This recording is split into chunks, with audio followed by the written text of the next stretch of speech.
Hello friends, welcome back to my N creative channel.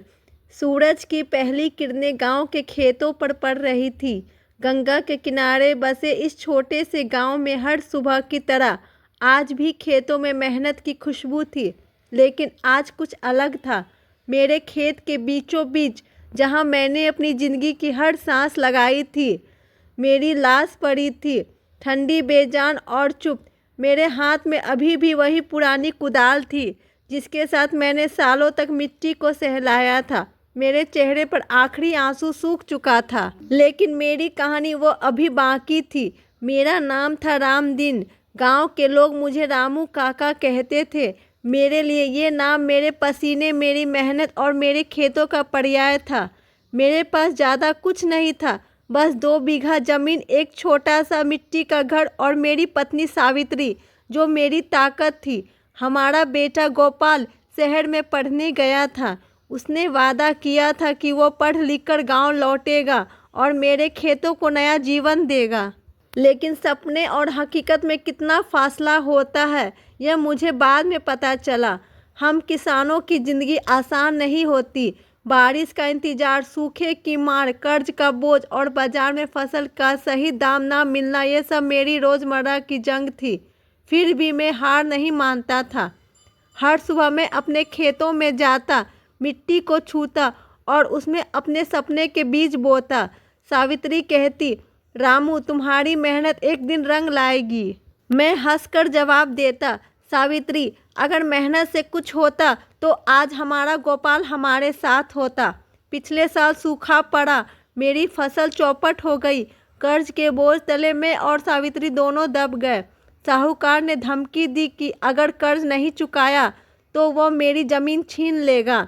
सरकार की तरफ से कुछ राहत की बातें थी, लेकिन कागजों पर लिखी योजनाएं गांव तक अब कभी नहीं पहुंचती थी। मैंने तहसील के चक्कर लगाए, अधिकारियों के सामने गिड़गिड़ाया, लेकिन हर बार मुझे खाली हाथ लौटना पड़ा। रामदीन तुम्हारा नाम लिस्ट में नहीं है, वे कहते। मैं सोचता, क्या मेरा नाम सिर्फ कागजों के लिए है? क्या मेरी मेहनत का कोई मोल नहीं? सावित्री की तबीयत खराब होने लगी। दवा के लिए पैसे नहीं थे। गोपाल ने शहर से फ़ोन किया, बाबूजी मैं जल्दी आऊँगा, लेकिन अभी नौकरी नहीं मिली। उसकी आवाज़ में बेबसी थी और मेरे दिल में एक और बोझ। साहूकार से और कर्ज लिया, लेकिन सावित्री को नहीं बचा सका। एक रात वो मेरे सामने ही चुपके से दुनिया छोड़ गई। उस रात मैंने पहली बार अपने खेतों में जाकर रोया। मिट्टी मेरे आंसुओं को पी गई, लेकिन मेरे दर्द को कोई नहीं देख सका। सावित्री के जाने के बाद मैं अकेला पड़ गया। खेतों में काम करना अब सिर्फ ज़िंदगी चलाने का जरिया नहीं था, वो मेरी सावित्री की यादों का सहारा था। मैं दिन रात मेहनत करता, शायद इसलिए कि अगर मैं रुक जाता तो दर्द मुझे खा जाता। लेकिन कर्ज बढ़ता गया। साहूकार ने आखिरी चेतावनी दी, रामदीन इस बार फसल अच्छी नहीं हुई तो तुम्हारी ज़मीन मेरी। मैंने अपनी आखिरी उम्मीद एक नई फसल में लगाई, दिन रात मेहनत की, लेकिन बारिश ने फिर धोखा दिया। फसल तैयार होने से पहले ही सूख गई। उस रात मैं अपने खेत में बैठा था। मेरे सामने मेरी ज़िंदगी की हर हार थी। सावित्री का जाना, गोपाल का दूर होना और मेरी ज़मीन का छीनना। मैंने आसमान की ओर देखा और पूछा, हे भगवान मैंने क्या गलत किया? जवाब में सिर्फ सन्नाटा था। उस रात मेरे दिल ने जवाब दे दिया, शायद थकान, शायद दर्द, शायद हार, मैं नहीं जानता। मैं अपनी कुदाल लिए उसी खेत में गिर पड़ा जहां मैंने अपनी ज़िंदगी बिताई थी।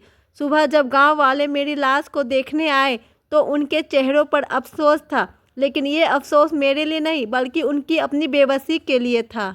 अचानक गांव में हलचल मच गई। मेरी मृत्यु की खबर शहर तक पहुंची। अखबारों में छापा, गांव का किसान कर्ज के बोझ तले मरा। टीवी पर नेताओं ने मेरे नाम का जिक्र किया। रामदीन जैसे किसानों के लिए हम योजना बनाएंगे, उन्होंने कहा। मेरे नाम की लिस्ट अब कागजों पर थी। सरकार को मेरा नाम याद आया, लेकिन तब जब मैं अपनी ज़मीन पर बेजान पड़ा था। गोपाल गांव लौटा। उसने मेरी कुदाल को छुआ और रो पड़ा, बाबूजी मैंने आपको अकेला छोड़ दिया, वो बार बार कहता। गांव वालों ने मेरे लिए एक छोटी सी सभा की। कुछ ने कहा रामू काका ने बहुत मेहनत की, कुछ ने कहा सरकार को अब जाकर अकल आई, लेकिन मेरे लिए ये सब अब बेईमानी था। मेरी आत्मा अगर कहीं थी तो शायद उन खेतों में भटक रही थी जहाँ मैंने अपने सपने बोए थे। मैं चाहता था कि मेरी कहानी सिर्फ मेरी ना रहे, हर उस किसान की कहानी बने जो खेतों में पसीना बहाता है लेकिन जिसका नाम कोई नहीं जानता। मैं चाहता था कि मेरी लाश सिर्फ एक खबर न बने बल्कि एक सवाल बने, क्या मेरे जैसे और रामदीनों को इंसाफ मिलेगा? अगर रामू काका की जगह आपके पिता होते तो क्या तब भी सिस्टम इतना चुप होता?